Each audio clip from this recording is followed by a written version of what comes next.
ভেদরগঞ্জে দাঁড়িপাল্লা প্রতীকের নির্বাচনী প্রচার ও উঠান বৈঠক অনুষ্ঠিত হয়েছে। শরীয়তপুর প্রতিনিধির পাঠানো তথ্যচিত্রে বিস্তারিত।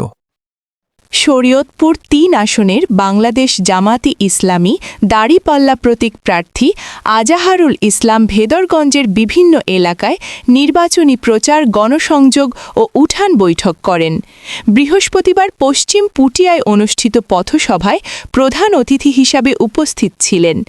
এ সময় AKM ইয়াকুবের সভাপতিত্বে ও ছাত্র শিবির সম্পাদক জহির রায়হানের সঞ্চালনায় অনুষ্ঠানে উপস্থিত ছিলেন সুপ্রিম কোর্টের আইনজীবী শাহজালাল মৃধা, সাবেক থানা আমির ও জেলা শুরা সদস্য মাওলানা ওবায়দুল হক মাজেদি, ভেদরগঞ্জ উপজেলা জামায়াতে আমির মনোয়ার হোসেন, ভেদরগঞ্জ উপজেলা ছাত্র শিবির সভাপতি হৃদয় আহমেদ, আব্দুল কাইয়ুম তালুকদার, আক্তার তালুকদার সহ সাধারণ জনগণ।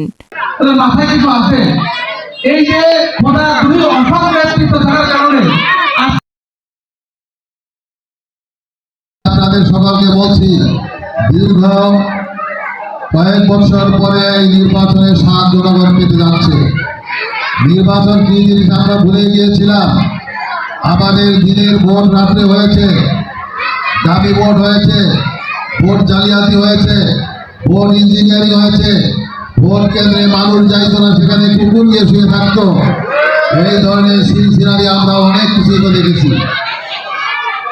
সুতরাং 12 বছর পরে একটা নির্বাচন হচ্ছে, 17 বছর পরে একটা নির্বাচন হচ্ছে, যে নির্বাচনটা আনন্দ ঘন পরিবেশে ইনশাআল্লাহ হবে।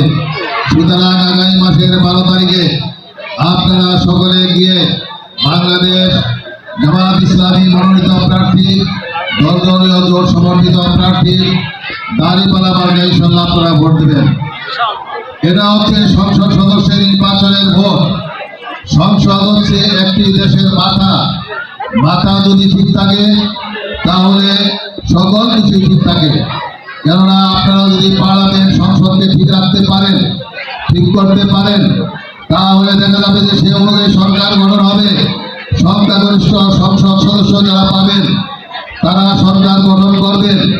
আর ওই সরকার যদি একটি ভালো সরকার হয় তাহলে আমাদের সচিবালয় ঠিক হবে, আমাদের ডিসি অফিস ঠিক হবে, এসপি অফিস ঠিক হবে, আমাদের উপজেলাগুলো ঠিক হবে, আমাদের ইউনিয়ন পরিষদ ঠিক হবে, আমাদের ওয়ার্ডগুলো ঠিক হবে। পর্যায় করবে আস্তে ধীরে করে আমাদের সমাজে সকল পর্যায়ে ভালো নেতৃত্ব আসা শুরু হবে ইনশাআল্লাহ। আমরা 54 বছর পর্যন্ত ভোট দিয়েছি, বিভিন্ন মার্কে ভোট দিয়েছি না। আমরা আমাদের সামনে এসে বিভিন্ন সবাই ক্যান্ডিডেটগুলো যখন বলতেন যে আমরা আপনাদের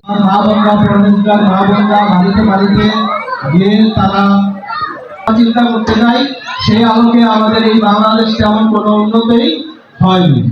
আমরা বাংলাদেশের নাগরিক হয়েও, আমরা জন্ম নিবন্ধন করার পরেও, NID কার্ড করার পরেও আমাদের পাসপোর্ট করার জন্য, বিদেশে যাওয়ার জন্য নানাবিধ, যদি বাংলাদেশ স্বাধীন হয়েছে 54 বছর যাবত,